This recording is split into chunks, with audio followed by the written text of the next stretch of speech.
what it's done is it's forced you to turn your back to Perdido Key, put all your humongous units facing the beach, and that's unfortunate. And so again, it doesn't reflect what's on the ground.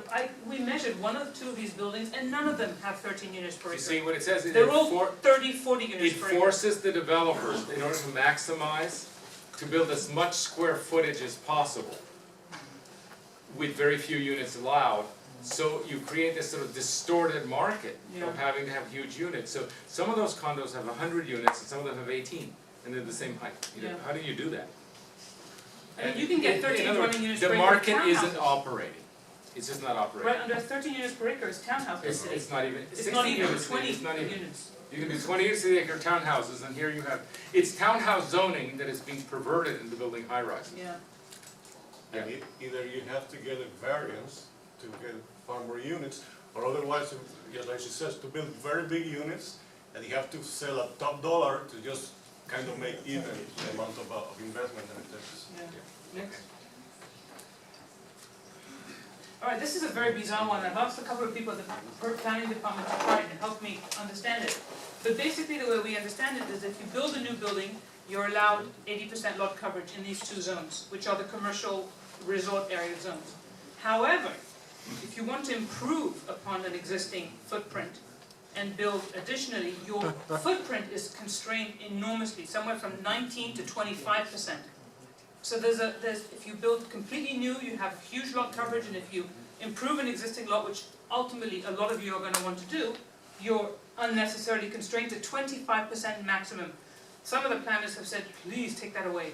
So we're going to talk to them. We understand that there's the mouse habitat, and everybody in any case is going to want to build thin in some respects because of the amount of land you impact on the ground, but there has to be something between 25 and 80%. If we weren't so tired of this kind of stuff, we'd think it was a huge joke. But there's so much incompetent zoning that, you know, by my age, you just get depressed. You used to think it was funny. Go ahead. Next.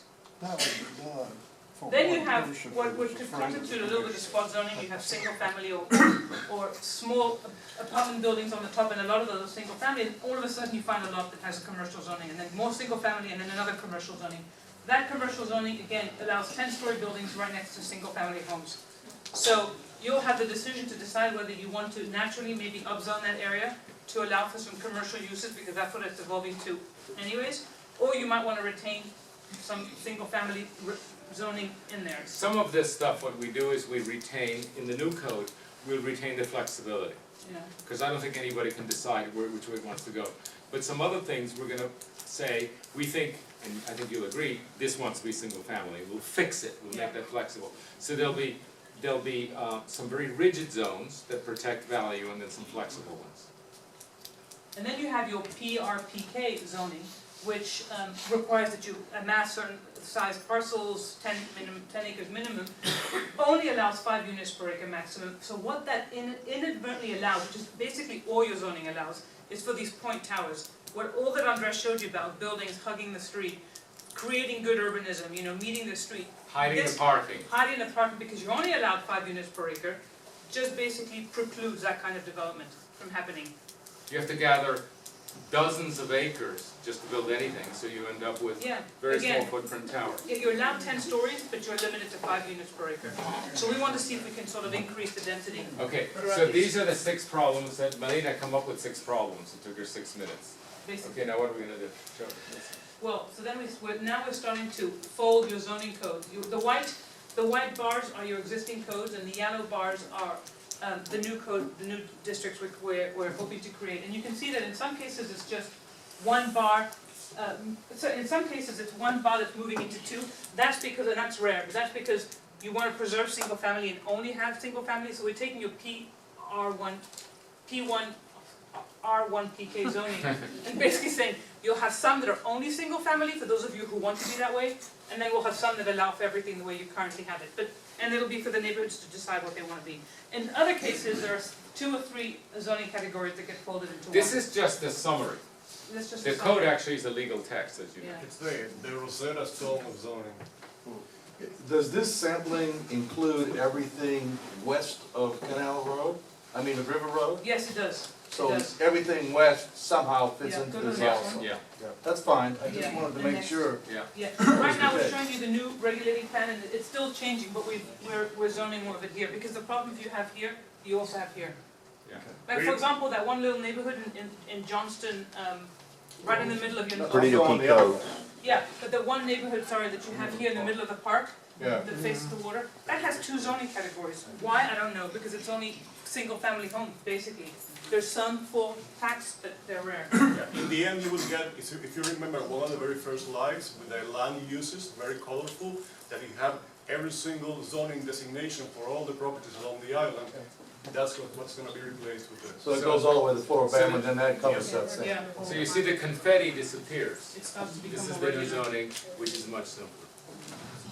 That's it from me. Okay, what's this? This is it, this is the end. Is that the end? That's the end. Have I talked about this? Well, Yes. yes. Okay, Let's say, so, there may even be an investor for this.